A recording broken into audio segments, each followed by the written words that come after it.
ಮೂರನೇದಾಗಿ ಅವನನ್ನು ಈಗ ಎಳ್ಕೊಂಡು ಬಂದಾಗ ಏನಾದ್ರೂ ಬೆರಳುಗಳು ಹೀಗೆ ಆಗ್ಲಿಕ್ಕೆ ಸಾಧ್ಯ ಉಂಟು. ಲಂಗ್ಸ್ ಅಲ್ಲಿ ಸ್ವಲ್ಪ ನೀರಿನ ಅಂಶ ಉಂಟು ಅಂತ ಹೇಳಿದ್ರೆ ಅವನ ಪ್ರಾಣ ಲಾಸ್ಟ್ ಸ್ಟೇಜ್. ಇಲ್ಲಿಂದ ಈಗ ಬೀಳ್ಬೇಕಾದ್ರೆ ನನ್ನ ಲಾಸ್ಟ್ ಪ್ರಾಣ ಹೋಗ್ಬೇಕಾದ್ರೆ ಯಾವ್ದು ಉಂಟು ಅದನ್ನು ಇಟ್ಕೊಳ್ತೇನೆ ನೋಡಿ, ಸಾಧ್ಯತೆ ಉಂಟು, ಅದು ನನ್ನ ಕೈಯಲ್ಲಿ ಇರ್ತದೆ. ಒಮ್ಮೆ ಅವರು ಸುಬ್ರಹ್ಮಣ್ಯರು ಮತ್ತೆ ಅವರ ಮಿಸ್ಸಸ್ ಬಂದಿದ್ರು, ಹೀಗೆ ಮಾತಾಡ್ತಿದ್ದೆವು. ಮಾತಾಡಿದಾಗ ನೋಡು, ಆಗ ರಕ್ಷಿತಾ ನನಗೆ, ನಾನು ಇಲ್ಲಿಂದ ಫೋನ್ ಮಾಡಿದೆ, ಅನ್ನ ಪೊಲೀಸ್ನವರಲ್ಲಿ ಒಮ್ಮೆ ಮಾತಾಡುವ, ಇನ್ನೊಮ್ಮೆ ಇನ್ಸ್ಪೆಕ್ಟರ್ ಕೂಡ ಟ್ರಾನ್ಸ್ಫರ್ ಆದರು ಸುಬ್ಬಪುರ ಸರ್, ಏನಾಗ್ತಾ ಉಂಟು ಅವರಿಗೆ ಕೂಡ ಏನು ಮಾಹಿತಿ ಇಲ್ಲ. ಒಬ್ಬೊಬ್ರು ನೋಡಿ ಆ ಯೂಟ್ಯೂಬಲ್ಲಿ ಏನೆಲ್ಲ ಬರ್ತಾ ಉಂಟು, ಅವರು ಕೂಡ ಬೇಸರದಲ್ಲಿದ್ದಾರೆ. ಈ ಮಗುವಿನ ಬೆಲ್ಟಿನ ಚಪ್ಪಲ್ನ ಮೇಲೆ ಬೆರಳಿತ್ತು, ಯಾವುದೇ ಕಾರಣಕ್ಕೂ ಈಗ ಇರಬಾರ್ದಿತ್ತು. ನಾನು ಅದನ್ನು ಕರೆಕ್ಟ್ ಅಲ್ಲಿ ಗಮನಿಸಿದ್ದೇನೆ. ಮಾನ್ಯ ವೀಕ್ಷಕರೇ, ತುಂಬಾ ವಿಶೇಷ ಅಂತ ಹೇಳಿದ್ರೆ, ಸುಮಂತ್ ಹತ್ಯೆ ಕೇಸು ಇವತ್ತಿಗೆ 42 ದಿವಸ ಆಯಿತು.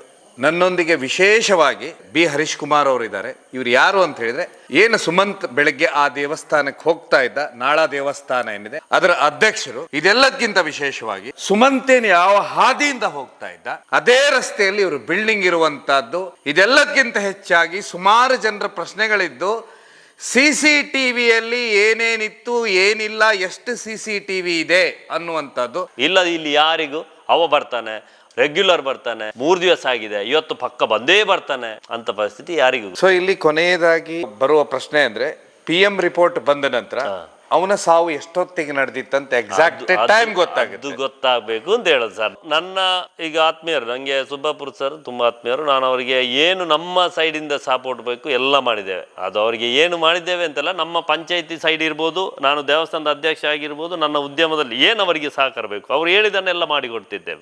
ನಮ್ಗೆ ಇದೊಂದು ಈ ಕತೆ ಏನು ಅಂತ ಪಕ್ಕ ಗೊತ್ತೇ. ಬರಬೇಕಾದ್ರೆ ಆಂದಿವೇ ಮಾಡರಾಗಿದ ಅಥವಾ ಬೇರೆ ಏನಾದ್ರೂ ಆಗಿದೆ ಇಷ್ಟೇ. ಈಗ ಧನುಪೂಜೆಗೆ ಅವ ಪಕ್ಕ 5 ಗಂಟೆಗೆ ಇಲ್ಲಿ ರೀಚ್ ಆಗ್ತಿದ್ದ ಅಂತ ಮನೆಯವರು ಹೇಳ್ತಾರೆ. 5 ಗಂಟೆಗೆ ಎಡೆ ಎತ್ತಿದೆ. ಆ ಮಕ್ಕಳು ಸಾಧಾರಣ 5 ಗಂಟೆಗೆ ಇಲ್ಲಿ ಬಂದು ಕಾಯ್ತಾ ಇರ್ತಾರೆ. ಇಲ್ಲದಿದ್ರೆ ಇವ ಕಾಯ್ತಾನೆ, ಬೇಗ ಇವ ಬಂದ್ರೆ ಇಲ್ಲಿ ಇವ ಕಾಯ್ತಾನಂತ, ಇಲ್ಲದಿದ್ರೆ ಅವ್ರು ಕಾಯ್ತಾರೆ. ಅವತ್ತಿನ ಸಿಚುವೇಶನ್ ಆ ಹುಡುಗ ಇಲ್ಲಿ ಇದ್ದಾನಂತ ಕೂಡ ನೋಡುವಷ್ಟು ಟೈಮ್ ಇರಲಿಲ್ಲ. ಬಾರಿ ವಿಚಾರ ನೋಡಿ ಇದು. ಅವ್ರು ಹೇಳುವ ಪ್ರಕಾರ 5 ಗಂಟೆಗೆ ಇವೆಲ್ಲಿ ಹೆಂಗೆ ಬಂದು ನಿಲ್ತಾ ಇದ್ದ, ಇಲ್ಲದಿದ್ರೆ ಅವರು ಬಂದು ನಿಲ್ತಾ ಇದ್ರು. ಅವತ್ತಿನ 5:19ಕ್ಕೆ ಆ ಸೈಕಲ್ಗಳು 3 ಸೈಕಲ್ ಹೆಡ್ಲೈಟ್ ಆಗಿ ನೇರವಾಗಿ ಇಲ್ಲಿ ಇದ್ದಾನಂತ ನೋಡುವಷ್ಟು ಕೂಡ ಟೈಮ್ ಇರಲಿಲ್ಲ. ಅವರು ಸೀದಾ ಅಲ್ಲಿಂದ ಟರ್ನ್ ಆಗಿ ಇಳ್ಕೊಂಡು ಸೀದಾ ಹೋಗಿದ್ದಾರೆ. ಅಂದ್ರೆ ಅವರ ಮೆಂಟಾಲಿಟಿಯಲ್ಲಿ ಇಲ್ಲಿ ಪ್ರೆಸೆಂಟ್ ಕಾಣ್ತಾನೆ ಇಲ್ಲ ಅಂತ ಹೇಳಿ ಸೀದಾ ಮೈಂಡ್ ಸೆಟ್ ಮಾಡಿ ಇಳ್ಕೊಂಡು ಹೋಗಿದ್ದಾರೆ ಮಕ್ಕಳು. ಸರಿ, ಅದೊಂದು ಭಾರಿ ಸೂಕ್ಷ್ಮ ವಿಚಾರ. ಈಗ ನಾನು ಒಬ್ಬನನ್ನು ನಿಲ್ಲಿ ಕೇಳಿದರೆ ಸಪೋಸ್ ಸ್ವಲ್ಪ ಅದು ಇಲ್ಲನಂತ ನೋಡಬೇಕಿತ್ತು. ಈ ಮಕ್ಕಳು ಆ ರೂಟಿಂದ ಬಂದು ಸೀದಾ ಕೆಳಗೆ ಇಳ್ಕೊಂಡು ಸೀದಾ ಹೋಗುವಂಥದ್ದು ವಿಚಾರ, ಒಂದು ಪಾಯಿಂಟ್ ಇಂಪಾರ್ಟೆಂಟ್. ಆಮೇಲೆ 3 ಮಕ್ಕಳು ಹೋಗಿದ್ದಾರೆ, 5:19 ಏನೋ ಹೋಗಿದ್ದಾರೆ. ವಾಪಸ್ ಸಾಧಾರಣ 5:30-34 ಏನೋ ಸಮಥಿಂಗ್ಗೆ ವಾಪಸ್ ಬರ್ತಾರೆ. ಆ ಬರುವಾಗ ಅವರು ಲೇಟ್ ಅಂಡ್ ಪೋಯ್ ಅಂತ ಹೇಳುವಂಥ ಸೈಕ್ಲಿಂಗಲ್ಲಿ ಇದ್ದಾರೆ. ಸರಿಯಾ ಸರ್? ಇಷ್ಟು. ಈಗ ಇದು ಮಕ್ಕಳ ವಿಚಾರ. ಆ ಹುಡುಗ ಕರೆಕ್ಟ್ 5 ಗಂಟೆಗೆ ಇಲ್ಲಿ ಸಾಧಾರಣ ರೀಚ್ ಆಗ್ತಿದ್ದ ಅಂತ ಮನೆಯವರು ಹೇಳ್ತಾರೆ. ಸಪೋಸ್ 5:10ಗೆ ರೀಚ್ ಆಗಲಿ ಹಾಗೆ ಅಂತ ಹೇಳಿ ಒಬ್ಬ ಧನುಪೂಜೆಗೆ ಎದ್ದು ಬರಬೇಕು ಅಂತ ಹೇಳಿದ್ರೆ ನಾವು ಕೂಡ ಒಂದು 4:15 4:45ಗೆ ಎದ್ದು ಏಳಲೇಬೇಕು.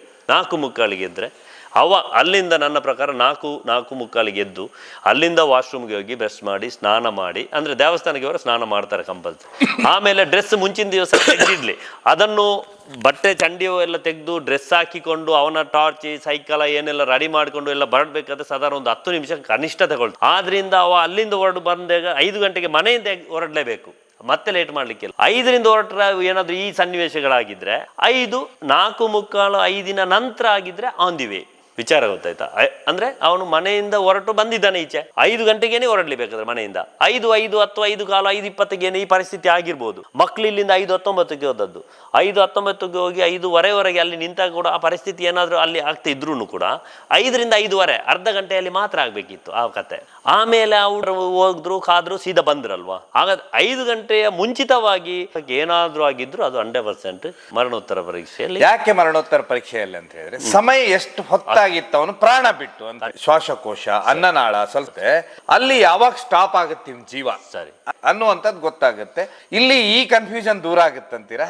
ಈ ಒಂದು ಈಗ ಬರುವಂತದ್ದು ತನಿಖೆಗೆ ಒಂದು ದಾರಿ ಸಿಗ್ತದೆ ನೋಡಿ. ಪೆಟ್ಟು ನಾನು ಹೇಳಿದೆ, ಯಾವುದೇ ಒಬ್ಬ ಪ್ರಾಣಿಗೆ ಆಗಲಿ ಮನುಷ್ಯನಿಗೆ ಹೊಡೆಯುವ ಪೆಟ್ಟು ಅಡ್ಡ ಬೀಳೋದು. ನಾವು ಕಾಮನ್ ಆಗಿ ಹೊಡೆಯುವ ಅಥವಾ ಏನೋ ಅಟೆಂಪ್ಟ್ ಮಾಡಿದ್ರೆ ಹೀಗೆ, ಇದು ನೇರವಾಗಿ ಬಿದ್ದ ಪೆಟ್ಟು. ಇದರಲ್ಲಿ ಬಹಳ ಪ್ರಶ್ನೆಗಳಿವೆ. ನಾವು ಮಾಧ್ಯಮದಲ್ಲಿ ಅವ್ರು ಮಾಡಿರ್ಬೋದು ಇವರು ಮಾಡಿರೋದು ಯಾರ ಮೇಲೆ ಕೂಡ ಸಂದೇಹ ಮಾಡಬಾರ್ದು. ಅಟೆಂಪ್ಟ್ ಮಾಡುವಾಗ ಒಂದೆರಡು ಪೆಟ್ಟು ಎಲ್ಲಿಗಾದ್ರೂ ಅಪ್ಪಿ ಬೀಳುವಂಥ ಸಾಧ್ಯತೆಗಳು ಕನಿಷ್ಠ ಗ್ಯಾರಂಟಿ. ಒಂದು ಬೆಕ್ಕು ನಾಯಿಗೆ ಹೊಡೆಯುವುದಾದ್ರೂ ಒಂದು 2-3 ಕೈ ಕಾಲಿಗೆಲ್ಲ ಪೆಟ್ಟಾಗ್ತದೆ, ಕಾಮನ್ ಅದು. ಈ ಪೆಟ್ಟುಗಳು ಭಾರಿ ಪ್ರಶ್ನಾತೀತವಾಗಿದೆ. ಮತ್ತೆ ಲಾಸ್ಟ್ ಅವನ ಕೈಯಲ್ಲಿ ಅವನ ನೋಡಿ 2-3 ಹುಲ್ಲಿನ ಇದಿತ್ತು, ನೀವು ಆ ಪೊಲೀಸ್ ಇದರಲ್ಲಿ ನೋಡ್ಬೋದು. ಅಂದರೆ ಲಾಸ್ಟ್ ಏನೋ ಸಾಯುವಂತ ಅವನನ್ನು ದೂಡುವಂಥ ಟೈಮಲ್ಲಿ ಏನೋ ಅವನ ಕೈಯಲ್ಲಿ ಹುಲ್ಲಿನ ಇದಿತ್ತು, ಹುಲ್ಲಿತ್ತು, ನೀವು ಮುಷ್ಟಿ ಅಲ್ಲಿತ್ತು. ಅದು ನಿಮಗೆ ಅದು ಎಡದ ಕೈಯ ಬಲದ ಕೈ ಗೊತ್ತಾ, ಅಂತೂ ಅವನ ಕೈಯಲ್ಲಿ ಇತ್ತು. ನಾನು ಅದನ್ನು ಕಣ್ಣಾರೆ ಅಲ್ಲಿ ನೋಡಿದ್ದೇವೆ. ಮತ್ತೆ ಆ ಇದರಲ್ಲಿ ಇರ್ಬೋದು, ರಿಪೋರ್ಟಲ್ಲಿ ಇರ್ಬೋದು, ಅದನ್ನು ಬೇಕಾದ್ರೆ ನೀವು ಪೊಲೀಸ್ ರಿಪೋರ್ಟಲ್ಲಿ ಕೇಳ್ಬೋದು. ಅಂದರೆ ಅವನ ಕೈಯಲ್ಲಿ ಇತ್ತು, ಹುಲ್ಲಿತ್ತು. ಮತ್ತೆ ಆ ಟೈಮಿಗೆ ಅವನು ನೀರಿನಲ್ಲಿ ಇಲ್ಲಿಂದ ಈಗ ಬೀಳ್ಬೇಕಾದ್ರೆ ನನ್ನ ಲಾಸ್ಟ್ ಪ್ರಾಣ ಹೋಗ್ಬೇಕಾದ್ರೆ ಯಾವುದು ಉಂಟು ಅದನ್ನು ಹಿಡ್ಕೊಳ್ತೇನೆ ನೋಡಿ, ಸಾಧ್ಯತೆ ಉಂಟು. ಅದು ನನ್ನ ಕೈಯಲ್ಲಿ ಇರ್ತದೆ. ಅವನ ಕೈಯಲ್ಲಿ ಹುಲ್ಲಿನ ಒಂದು ಮುಷ್ಟಿ ಇತ್ತು. ಅಂದ್ರೆ ನಿಮ್ಮ ಪ್ರಕಾರ ಅವನಿಗೆ ಜೀವ ಇತ್ತು, ಲಾಸ್ಟ್ ಟೈಮ್ ಏನಾದ್ರೂ ಆಗಿರ್ಬೋದು. ಮತ್ತೆ ನೋಡಿ ಅಲ್ಲಿ ಲಂಗ್ಸಲ್ಲಿ ಸ್ವಲ್ಪ ನೀರಿನ ಅಂಶ ಉಂಟು ಅಂತ ಹೇಳಿದ್ರೆ ಅವನ ಪ್ರಾಣ ಲಾಸ್ಟ್ ಸ್ಟೇಜ್ ಬಾವಿಯಲ್ಲೇ ಹೋದದ್ದಂತ ಹುಲ್ಲು ಇತ್ತು. ಹಾಗಾದ್ರೆ ಪಕ್ಕ ನೀವು ಅದನ್ನು ಬೇಕಂತಂದ್ರೆ ಪೊಲೀಸ್ ಇದರಲ್ಲಿ ನೀವು ಮತ್ತೆ ಬೇಕಾದ್ರೆ ಇದು ತಗೊಳ್ಳಿ. ಮೇಲೆ ಹುಲ್ಲು ಒಂದಿತ್ತಂತೀರಾ. ಆಮೇಲೆ PM ರಿಪೋರ್ಟ್ ಅಲ್ಲಿ ನೀವು ಇದೊಂದು ಬಹುದೊಡ್ಡ ಪ್ರಶ್ನೆ, ಎಲ್ಲರ ಪ್ರಶ್ನೆನೂ ಈಗ ಧನು ಪೂಜೆ, ನಾಳ ದೇವಸ್ಥಾನ. ನಾನು ಒಬ್ಬ ದೇವಸ್ಥಾನದ ಅಧ್ಯಕ್ಷನಾಗಿ ನನ್ನ ಅನುಭವದ ಪ್ರಕಾರ ನಾನು ಇಷ್ಟು ವ್ಯವಹಾರ ಮಾಡಿರೋದು ಕೂಡ ದೇವಿಯ ಅನುಗ್ರಹದಿಂದ. ಆ ದೇವಿಯ ಇದಕ್ಕೆ ಚ್ಯುತಿ ಬರದಂಥ ರೀತಿಯಲ್ಲಿ ಇದಕ್ಕೆ ನ್ಯಾಯ ಸಿಗ್ತದೆ. ಧನು ಪೂಜೆಯ ಒಂದು ವಿಚಾರ ನನ್ನ ಅನುಭವದ ಪ್ರಕಾರ ಧನು ಪೂಜೆಗೆ ಆ ಹುಡುಗ ಬಂದಿದ್ದಾನೆ, ಹೊರಟಿದ್ದಾನೆ ಅಂತ ಹೇಳೋ ವಿಚಾರ ಪ್ರಚಾರದಲ್ಲಿ ಇರ್ಬೋದು. ಆದರೆ ದೇವರ ದೇವಸ್ಥಾನಕ್ಕೆ ಹುಡುಗ ಬಂದಿದ್ದಿದ್ದೆ ಅವನಿಗೆ ಇಂಥ ಮರಣ ಖಂಡಿತ ಬರಲಿಕ್ಕೆ ಇರಲಿಲ್ಲ. ಏನೋ ಆಗಿರ್ಬೋದು ಅಂತ ಹೇಳುವಂಥ ಒಂದು ಪ್ರಶ್ನೆ ನನ್ನಲ್ಲಿ ಖಂಡಿತ ಉಂಟು. ಏನು ನಿಮ್ಮ ರಿಪೋರ್ಟ್ ಏನು ಮರಣೋತ್ತರ ಪರೀಕ್ಷೆಯ ರಿಪೋರ್ಟ್ ಸಿಗ್ತದೆ, ಆ ಟೈಮಲ್ಲಿ ನಮಗೆ ಕರೆಕ್ಟ್ ಅದಕ್ಕೆ ನ್ಯಾಯ 100% ಸಿಗ್ತದೆ ಸರ್. ಮತ್ತೆ ನೋಡಿ ಇನ್ನೊಂದು ವಿಚಾರ, ಇಲ್ಲಿ ಕ್ಯಾಮರಾ ಈಜಿಡಿರಿ. ಈಗ ನನ್ನ ಚಪ್ಪಲ್ ಹೀಗಿರ್ತದೆ, ಈ ಚಪ್ಪಲ್ ಹೀಗೇನೆ ಇರಬೇಕು. 2 ಚಪ್ಪಲ್ ಕೂಡ ನಾನು ಯಾವುದೇ ಇದ್ರಲ್ಲಿದ್ದರೆ ಒಂದು ಅದು ಬೆಲ್ಟ್ ಇದು ಚಪ್ಪಲ್ ನೋಡಿ, ಮಗುವಿನ ಚಪ್ಪಲ್, ಬೆಲ್ಟಿನ ಚಪ್ಪಲ್. ಈ ಮಗುವಿನ ಬೆಲ್ಟಿನ ಚಪ್ಪಲ್ನ ಮೇಲೆ ಬೆರಳಿತ್ತು ಹೀಗೆ. ಇದು ಹೇಗೆ ಸಾಧ್ಯ ಅಂತ ಒಂದು ಪ್ರಶ್ನೆ. ಈಗ ಒಂದು ವೇಳೆ ಇಂಥ ಚಪ್ಪಲ್ಗಳಾದ್ರೆ ರನ್ನಿಂಗಲ್ಲೇ ಒಂದು ಬಿಸಾಡಬೇಕು. ಏನಾದರೂ ಅವನಿಗೆ ಅಟೆಂಪ್ಟ್ ಆಗ್ತಾ ಉಂಟು, ಏನಾದರೂ ಆಗಿದ್ರೆ ಬಿಸಾಡಬೇಕು. ಇಲ್ಲ ಇದ್ರೆ ಅವನನ್ನು ಎತ್ತುಕೊಂಡು ಬಂದ್ರ ಹೇಗಾದ್ರೂ ಚಪ್ಪಲ್ ಕೈಯಿಂದ ಕಾಲಿಂದ ತಪ್ತದೆ. ಇದು ಬೆಲ್ಟಿನ ಚಪ್ಪಲ್. ಆದರೆ ಬೆಲ್ಟಿನ ಚಪ್ಪಲ್ ಯಾವುದೇ ಕಾರಣಕ್ಕೂ ಈಗ ಇರಬಾರ್ದಿತ್ತು. ನಾನು ಅದನ್ನು ಕರೆಕ್ಟ್ ಅಲ್ಲಿ ಗಮನಿಸಿದ್ದೇನೆ. ಒಂದು 2 ಬೆರಳೇನೆ ಈಗಿತ್ತು ನೋಡಿ, ಈ ಬೆರಳುಗಳು ನೀವು ಗಮನಿಸ್ತೀರಾ ಏನ್ ಬೆಲ್ಟಿನ ಚಪ್ಪಲ್. ಈಗ ನಮ್ಮ ಮಾಮೂಲಿ ಚಪ್ಪಲ್ಗಳು ಏನಾದ್ರೂ ಅಟೆಂಪ್ಟ್ ಆದಾಗ ಕಾಲಿಂದ ತಪ್ಪಿಸ್ಬೇಕು, ಅಥವಾ ಏನಾದ್ರೂ ಒಂದು ಆಗ್ಬೇಕು. ಚಪ್ಪಲ್ 2 ಮಿಸ್ ಆಗ್ಬೇಕು, 1 ಮಿಸ್ ಆಗ್ಬೇಕು. ಈ ಚಪ್ಪಲ್ ಮಗುವಿನ ಕಾಲಿನಲ್ಲಿ ಬೆಲ್ಟ್ ಇದ್ದ ಚಪ್ಪಲ್ನ ಎದುರಿನ ಬೆರಳಿನ ಇದು ಈಗಿತ್ತು ನೋಡಿ. ಇದೊಂದು ಬಹಳ ಪ್ರಶ್ನೆ ನಮ್ಗೆ. ಏನಿತ್ತು ಎದುರು ಪ್ರಶ್ನೆ? ಹೇಗಿತ್ತು? ಬೆಲ್ಟಿನ ಹೊರಗಿತ್ತು. ಇದು ಹೇಗೆ ಸಾಧ್ಯ? ಇದರಲ್ಲಿ 2 ವಿಚಾರಗಳಿರ್ಬೋದು. ಹೇಗೆ ಅಂತ ಹೇಳಿದ್ರೆ ನೋಡಿ, ಅದೇ ಒಂದನೇದಾಗಿ ಅವನನ್ನು ಈಗ ಎಳ್ಕೊಂಡು ಬಂದಾಗ ಏನಾದ್ರೂ ಬೆರಳುಗಳು ಹೀಗೆ ಆಗ್ಲಿಕ್ಕೆ ಸಾಧ್ಯ ಉಂಟು, ಉಲ್ಟಾ ಎಳ್ಕೊಂಡು ಬಂದಾಗ. ಇಲ್ಲದಿದ್ರೆ ನೀವು ಒಬ್ಬನನ್ನು ಪ್ರಿಪೇರ್ ಮಾಡ್ಬೋದು, ರಪ್ಪ ಬೆಲ್ಟ್ ಹಾಕಿಸಿ, ಡ್ರೆಸ್ ಹಾಕಿಸಿ, ಅಂಗಿ ಹಾಕಿಸಿ, ಇಂಥದಕ್ಕೆಲ್ಲ ಸಾಧ್ಯತೆ ಉಂಟು. ಹಾಗಾಗಿ ಚಪ್ಪಲ್ ಹೊರಗಿತ್ತು, ಹಾಕುವ ಟೈಮು ಆ ರೀತಿ ಇರ್ಬೋದು ಅಂತ ವಿಚಾರಗಳು. ಅದು ನೀವು ಮೇಲೆ ಇದು ಎತ್ತಿದಾಗ ನೋಡಿ ಪಕ್ಕ ಅದು ನಮ್ಮ ಯಾವ ಇಲಾಖೆ, ನಮ್ಮ ಪೊಲೀಸ್ ಇದರಲ್ಲಿ ನಿಮಗೆ ಕರೆಕ್ಟ್ ಅದರ ಮಾಹಿತಿ ತಗೊಳ್ಬೋದು. ಇದು ಕೆಲವೊಂದು ಸೂಕ್ಷ್ಮ ವಿಚಾರಗಳು. ಇಲ್ಲಿ ವಿಶೇಷವಾಗಿ ಒಂದು ಬರುದಂತ ಹೇಳಿದ್ರೆ ಯಾವುದೇ ತನಿಖೆಗೆ ಮಾರ್ಗವನ್ನ ತೋರಿಸುವುದು ಡಾಗ್ ಸ್ಕ್ವಾಡ್ ಏನಿದೆ, ಪೊಲೀಸ್ ಡಾಗ್ ಸ್ಕ್ವಾಡ್. ಹೌದು ಸರ್, ಅದು ಡಾಗ್ ಸ್ಕ್ವಾಡ್ ನಮ್ಮ ಇಲ್ಲೇ ಸಂಬಳ್ಳಿ ರೋಡಿಂದ ಬಂದು ಅವರು ಸೀದಾ ಅಲ್ಲಿ ಕೆರೆ ಹತ್ತಿರನೇ ಕರ್ಕೊಂಡು ಬಂದಾಗ ಅದಕ್ಕೆ ಸ್ವಲ್ಪ ಫಸ್ಟಿಗೆ ಅದರ ಆಕ್ಟಿವ್ ಸ್ವಲ್ಪ ಅದನ್ನು ಓಡಿಸ್ಬೇಕು. ನಾಯಿ ಜೊತೆ ಯಾರು ಇಡ್ತಾರ ಅದು ಸ್ವಲ್ಪ ವೇಗವಾಗಿ ಹೋಗ್ಬೇಕು. ಅಂದ್ರೆ ಈ ನಾಯಿ ಫಸ್ಟ್ ಅಲ್ಲಿ ಬ್ಲಡ್ ಅನ್ನು ಸ್ಮೆಲ್ ತಕೊಂಡು ಸೀದಾ ಫಸ್ಟ್ ತಕೊಂಡ ರೂಟೇ ಸೀದಾ ಏನು ಬ್ಲಡ್ಡಿನ ಕಲ್ಲೆ ಉಂಟು ಅಲ್ಲಿಂದ ನೇರವಾಗಿ ಮನೆಗೆ ಓಡಿದ ನಾಯಿ ಸೀದಾ ಬಂದು ಮತ್ತೆ ಬಾವಿ ಹತ್ತಿರನೇ ಬರ್ತದೆ. ಆಮೇಲೆ 2ನೇ ಕೂಡ ನಾಯಿ ಅಲ್ಲಿ ಅಷ್ಟು ಜನ ಇದ್ರು, ಲೋಕಲ್ ಎಲ್ಲ ಮೇಲೆ ನೋಡಿ, ಯಾರ ಮೇಲೆ ನಂಬಿ ಇದು ಇಲ್ಲ, ಎಲ್ಲರೂ ಲೋಕಲ್ ಎಲ್ಲ ಇದ್ದವರು ಅಲ್ಲಿದ್ರು. ಅಂದ್ರೆ ಆ ನಾಯಿ ಬಂದು ಅಲ್ಲಿಂದ ಮನೆಗೆ ಹೋಗಿ ವಾಪಸ್ ಅದೇ ರೂಟಲ್ಲಿ ಬಂದು ಕೆರೆಗೆ ಬರ್ತದೆ. ಇದು ವಿಚಾರಗಳು. ಎಲ್ರು ಇದ್ರು ಅಲ್ಲಿ ನೋಡಿ. ನಮ್ಗೆ ನೆರೆಕರೆಯಲ್ಲಿ ಯಾರಾದ್ರೂ ಒಬ್ರು ಬರದಿದ್ರು ನಂಗೆ ಅವತ್ತಿದ್ದು ಕರೆಕ್ಟ್ ನೆನಪುಂಟು. ಆ ಹತ್ತಿರದಲ್ಲಿ ಯಾರು ಇದ್ರು, ಆ ನೆರೆಕರೆ ಮನೆಯಲ್ಲೂ ಯಾರ್ಯಾರು ಇದ್ದಾರೆ ಎಲ್ಲರೂ ಅವತ್ತಿದ್ರು ಇನ್ವಾಲ್ವ್ಮೆಂಟ್ ಅಲ್ಲಿ. ಆ ವಸ್ತು ಇಡೀ ಬೆಳಿಗ್ಗೆ ಸಂಜೆವರೆಗೆ ಅಲ್ಲೇ ಇದ್ದೇವೆ. ಆಗ ಯಾರನ್ನು ಕೂಡ ನಾಯಿ ಗಮನಿಸಲಿಲ್ಲ, ಬರೇ ಈ ರೂಟ್ ಮ್ಯಾಪ್ ಅಲ್ಲೇ ಹೋಗ್ತಾ ಉಂಟು, ಬರ್ತಾ ಉಂಟು. ಸಂಜೆಗೆ ಕೂಡ ಮರುದಿವಸ ಕೆರೆ ನೀರು ಖಾಲಿ ಮಾಡಿದಾಗ ಕೂಡ ಆ ನಾಯಿ ಏನು ಅದರ ಇದುಂಟು ರೂಟ್ ಅದೇ ಉಂಟು, ಅಲ್ಲಿಂದ ಬರುದು ಜಸ್ಟ್ ಈ ಕ್ರಾಸಿಂದ ಕೆರೆಗೆ ಬರ್ತದೆ. ನಂತರ ಬ್ಯಾಟ್ರಿ ಸಿಕ್ಕಾಗೊಮ್ಮೆ ಹೋಗುತ್ತಂತೆ. ಹೌದು ಅದು ಮರುದಿವಸ ಸರ್, ಮರುದಿವಸ ಕೆರೆಯ ನೀರನ್ನು ಖಾಲಿ ಮಾಡ್ತೇವೆ. ಬೆಳಗ್ಗೆ ಇನ್ಸ್ಪೆಕ್ಟರ್ ಫೋನ್ ಮಾಡಿದ್ರು, ಪಂಪಿನ ವ್ಯವಸ್ಥೆ, ಪಂಪ್ ಅಲ್ಲೇ ಉಂಟು ಅಂತ ಹೇಳಿದೆವು. ಟೆಕ್ನಿಷಿಯನ್ ಎಲ್ಲ ಬರಲಿಕ್ಕೆ ಹೇಳಿ ಅಲ್ಲಿ ಪಂಪ್ ಎಲ್ಲ ರೆಡಿ ಮಾಡಿ ಕೊಟ್ಟಾಗ ಆ ಪಂಪು ಸರಿ ಇಲ್ಲ. ವಾಪಸ್ ನಾವು ಇಲ್ಲಿಂದ ಪಂಪುಗಳನ್ನೆಲ್ಲ ತರಿಸಿ ಅಲ್ಲೇ ನನಗೆ ಅವರ ಮನೆಗೆ ಪಂಪುಗೆ ಪಿಕಪ್ ಕಳಿಸಿ ಅಲ್ಲಿಂದ ಪೈಪ್ಗಳೆಲ್ಲ ವ್ಯವಸ್ಥೆ ಮಾಡಿ ನೀರಿನೆಲ್ಲ ಎರಡು ಸಾರಿ ಖಾಲಿ ಮಾಡಿಸಿದ್ರು. ಒಮ್ಮೆ ಖಾಲಿ ಆಯಿತು, ಒಂದು 40 ಇದು ಕತ್ತಿ ಸಿಕ್ಕಿದೆ, ಆಮೇಲೆ ಆ ಟಾರ್ಚ್ ಸಿಕ್ಕಿ ವಾಪಸ್ ನೀರು ಸ್ವಲ್ಪ ಅದು ಒಸರಿರುವಂಥ ನೀರು ಮತ್ತೆ ಇಂಗ್ತಾ ಇತ್ತು. ಮತ್ತೆ ನಮ್ಮ ಇನ್ಸ್ಪೆಕ್ಟರ್ SP ಸಾಹೇಬ್ರೇನು ವಾಪಸ್ ಬಂದಾಗ ಮತ್ತೆ ನೀರನ್ನು ಖಾಲಿ ಮಾಡಿದರು. ಎರಡು ಸಾರಿ ಮಾಡಿದಾಗ ಕೂಡ ಕೆರೆಯಲ್ಲಿ ಬೇರೆ ಯಾವುದೇ ಸಂಶಯಾಸ್ಪದ ವಸ್ತುಗಳಿಲ್ಲ. ಆಗ ಡಾಗ್ ಸ್ಕ್ವಾಡ್ ಬಂದಾಗ ಕೂಡ ಇದೇ ರೂಟಲ್ಲಿ ಹೋಯ್ತು. ಅಲ್ಲಿಂದ ಮನೆಗೆ ಸ್ವಲ್ಪ ಜಸ್ಟ್ ಮೇಲೆ ಹತ್ತಿದೆ, ವಾಪಸ್ ಅಲ್ಲಿಗೇನೆ ಬಂದಿದೆ. ಎಲ್ಲಿ ಕೂಡ ಅದ್ರ ಡೈವರ್ಟ್ ಆಗಲಿಲ್ಲ. ನಾವು ಅಲ್ಲೇ ಇದ್ದೆವು, ಆದ್ರಿಂದ ಅದು ಪಕ್ಕ. ಎಲ್ಲ ವಸ್ತುಗಳು ಸ್ಟ್ಯಾಂಡ್ ಬೇಕಂದ್ರಂತೆ ಪೊಲೀಸರು. ಏನು ಅವ್ರು ಕೇಳಿದ್ದಾರೆ, ನಮಗೆ ಒಂದು ಥರ ಕ್ಯೂರಿಯಾಸಿಟಿ ಮತ್ತು ಜವಾಬ್ದಾರಿ ಸರ್. ನಾನು ಸಾಮಾನ್ಯವಾಗಿ ಸಮಾಜದ ಸೇವೆಯಲ್ಲಿ, ಸಾರ್ವಜನಿಕ ಜೀವನದಲ್ಲಿ ನನ್ನಲ್ಲಿ ಅದು ನಮಗೆ ಏನೋ ಒಂದು ಇಂಟ್ರೆಸ್ಟ್. ನಾವು ಈಗ ನನ್ನ ಆತ್ಮೀಯರು ಕೆಲವರಿದ್ದಾರೆ, ನಾವು ಅವರ ಇದರಲ್ಲಿ ಬೆಳೆದವರು. ಅಂದರೆ ನಮಗೆ ಅದರಲ್ಲಿ ಏನು ಸಿಗ್ತದೆ ಅಂತಾರೆ, ದೇವರ ಇದು ನಮ್ಗೆ ಏನಾದರೂ ದೇವರ ಇದರಿಂದ ನಮ್ಗೆ ಏನಾದರೂ ನಮ್ಮ ಮಕ್ಕಳಿಗೆ ಒಳ್ಳೇದಾಗಲಿ, ನಾವು ನಮ್ಗೆ ಏನು ನಮ್ಮಲ್ಲಿ ಅಪಾರ್ಚುನಿಟಿ ಸಿಗ್ತದೆ ಅದನ್ನೆಲ್ಲ ಉಪಯೋಗಿಸ್ಕೊಳ್ತೇವೆ. ಅಂದರೆ ಪಕ್ಕ ಅವ್ರಿಗೆ ಏನು ಬೇಕು ಅವರು ಎಷ್ಟೊತ್ತಿಗೆ ಕೇಳಿದ್ರು ನಮ್ಮಿಂದ ಆಗುವಂಥ ಎಲ್ಲ ವ್ಯವಸ್ಥೆಗಳು, ಅಂದರೆ ಫೋನ್ ಕಾಂಟ್ಯಾಕ್ಟ್ ಸಾಧಾರಣ ಎಲ್ಲ ಉಂಟು ಸರ್. ಅದರಿಂದ ಎಲ್ರಿಗೂ ರಪ ಫೋನ್ ಮಾಡಿದಾಗ ನಮ್ಮ ಎಲ್ಲ ಫ್ರೆಂಡ್ಸ್ ಸರ್ಕಲ್ನವರು ಏನು ವ್ಯವಸ್ಥೆಗಳು ಅವರಲ್ಲಿ ಉಂಟು ನಮಗೆ ಪ್ರಾಮಾಣಿಕವಾಗಿ ಕೊಡ್ತಾ ಇದ್ರು. ನಮ್ಮಲ್ಲಿ ಕೂಡ ಹಾಗೆ ಸರ್ವಿಸ್ಗಳು ಆಗ್ತಾ ಇರ್ತದೆ ಜನರಿಗೆ. ಆದ್ರಿಂದ ಸಹಕಾರ ಪಕ್ಕ ಆಗಿದೆ. ಮರಣೋತ್ತರ ಪರೀಕ್ಷೆ ಅದು ನಮ್ಮ ಈಗ ಇನ್ಸ್ಪೆಕ್ಟರ್ ಹೇಳುವ ಪ್ರಕಾರ ಇನ್ನೂ ಸ್ವಲ್ಪ ಟೈಮ್ ತಗೊಳ್ತದೆ ಅಂತ ಹೇಳ್ತಾರಪ್ಪ. ಅಂದ್ರೆ 1 ತಿಂಗಳು ಅಂತ ಅವತ್ತು ಹೇಳಿದ್ರು. ನಮ್ಗೆ ಕೂಡ ಅದರ ಬಗ್ಗೆ ಮಾಹಿತಿ ಇಲ್ಲ. FSIL ರಿಪೋರ್ಟ್ ಅಂದ್ರೆ ಯಾವುದು, ಅದು ಬೆಂಗಳೂರಿಗೆ ಹೋಗ್ಬೇಕು.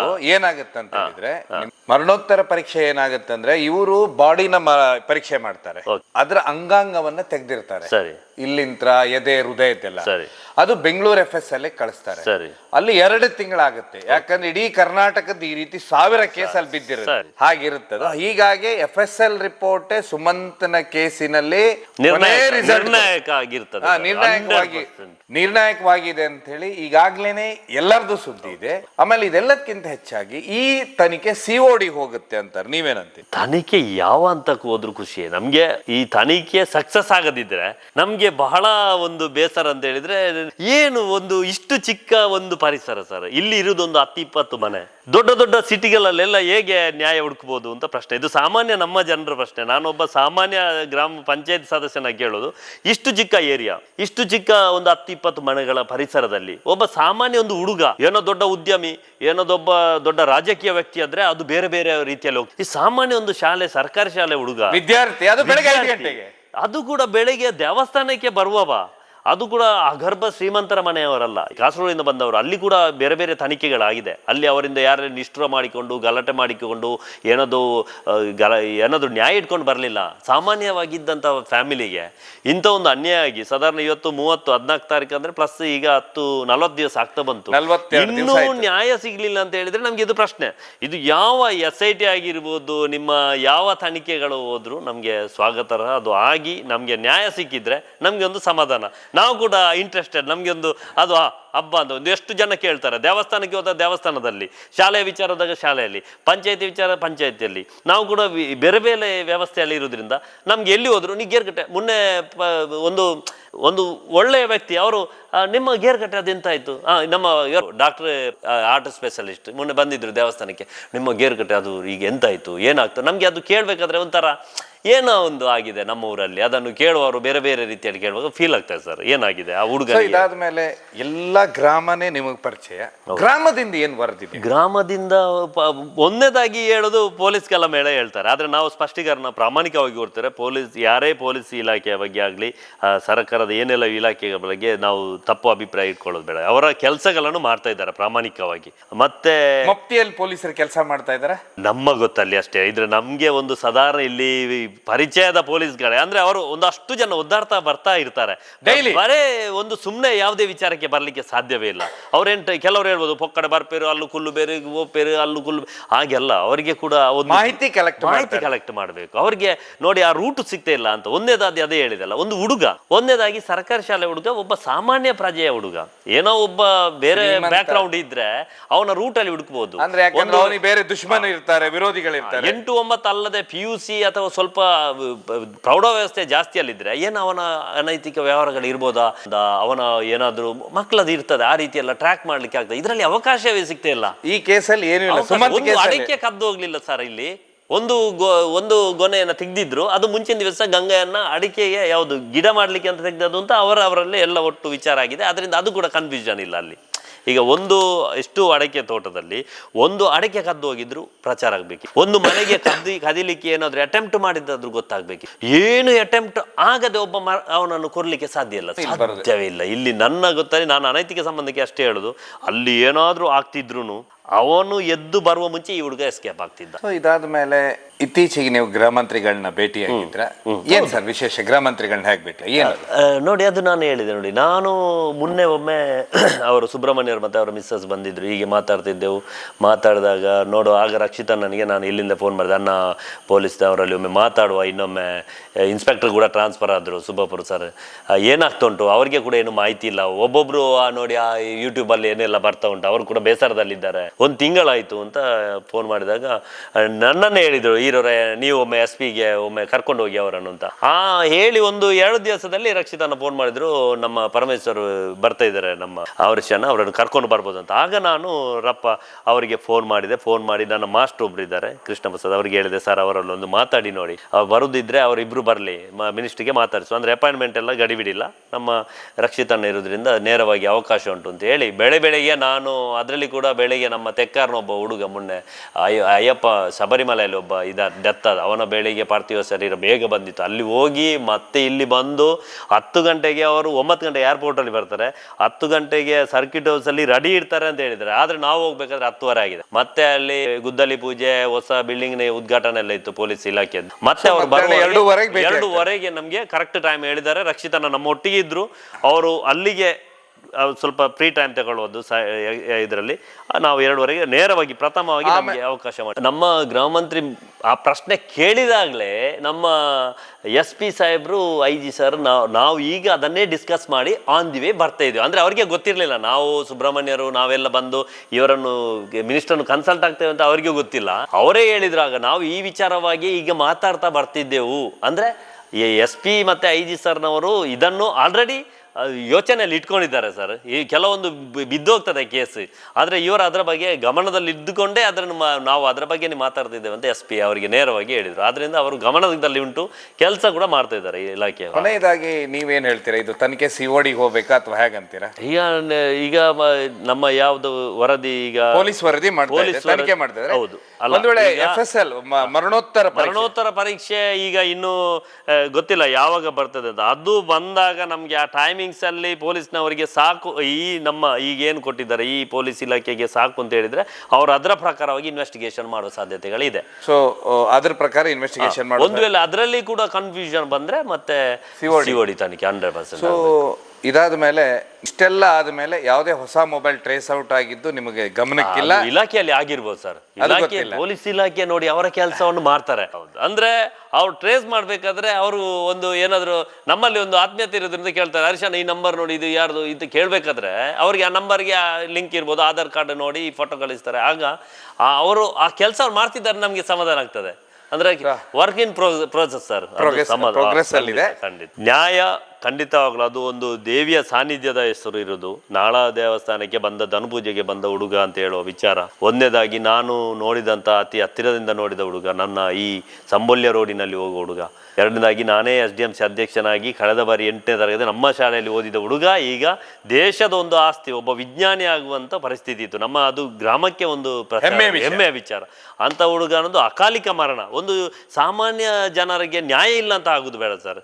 ಒಂದು ಪಾಪ ಮುಗ್ಧ ಹುಡುಗ, ಅವನಿಗೆ ಆದಂಥ ಅನ್ಯಾಯ ಇನ್ನು ಯಾರಿಗೂ ಆಗಬಾರ್ದು. ಈ ನ್ಯಾಯ ಸಿಕ್ಕಿದ್ರೆ ನಮ್ಮ ಒಂದು ಫಿಲ್ಟರ್ ಆದಾಗೆ ನಮಗೆ ಒಂದು ನೆಮ್ಮದಿ ಆಗ್ತದೆ. ಇಲ್ಲದಿದ್ರೆ ನೀವು ತಪ್ಪು ತಿಳ್ಕೊಬೇಡಿ, ಮಾಧ್ಯಮದವರು ಪೊಲೀಸ್ನವರು ಬಂದಾಗ ನಾವು ಅವರಿಗೆ ಉತ್ತರ ಮಾಡಿ ನಮಗೆ ಒಂದೊಂದು ಬೇಜಾರಾಗಿ, ನಿಮಗೆ ಕೂಡ ನೀವು ಆಗ ಫೋನ್ ಮಾಡಿದಾಗ ನಾನು ಎಷ್ಟು ಹೇಳೋದು, ನಮ್ಗೇನು ನ್ಯಾಯ ಸಿಗ್ತಿಲ್ಲ ಅಂತ ಒಂದು ಬೇಸರದಲ್ಲಿದ್ದೇವೆ. 100% ನ್ಯಾಯ ಸಿಗ್ತದೆ ಅಂತ ನಂಬಿಕೆ ಉಂಟು ಸರ್. ಏನು ಇಲಾಖೆಯವರು ಡಿಪಾರ್ಟ್ಮೆಂಟ್ ಯಾವ ಹಂತದಲ್ಲಿ ಲೆವೆಲಲ್ಲಿ ಬೇಕು ತನಿಖೆ ಮಾಡಲಿ, ಸರಿಯಾದ ಅಪರಾಧಿ ಯಾರು ಅಂತ ಗೊತ್ತಾಗಬೇಕು. ನ್ಯಾಯ ಮಾತ್ರ 100% ಸಿಗ್ತದೆ ಅಂತ ನಂಬಿಕೆ. ತಮ್ಮ ಹೆಸರು guarantee. ಸರ್? ತಮ್ಮ ಹೆಸರು? ನನ್ನ ಹೆಸರು ಹರೀಶ್ ಕುಮಾರ್ ಅಂತ, ದೇವಸ್ಥಾನ ನಾಳ ಶ್ರೀ ದುರ್ಗಾ ಪರಮೇಶ್ವರಿ ದೇವಸ್ಥಾನದ ವ್ಯವಸ್ಥಾಪನಾ ಸಮಿತಿ ಅಧ್ಯಕ್ಷ. ಈಗ ಗ್ರಾಮ ಪಂಚಾಯತಿ ಮುಗೀತು, ಪಂಚಾಯತಿ ಸದಸ್ಯ, ಶಾಲಾ ಅಭಿವೃದ್ಧಿ ಸಮಿತಿ ಅಧ್ಯಕ್ಷ, ಬೇರೆ ಬೇರೆ ಸಂಘಟನೆಯಲ್ಲಿ ಕೆಲಸ ಮಾಡುವ ಗೇರುಕಟ್ಟೆ.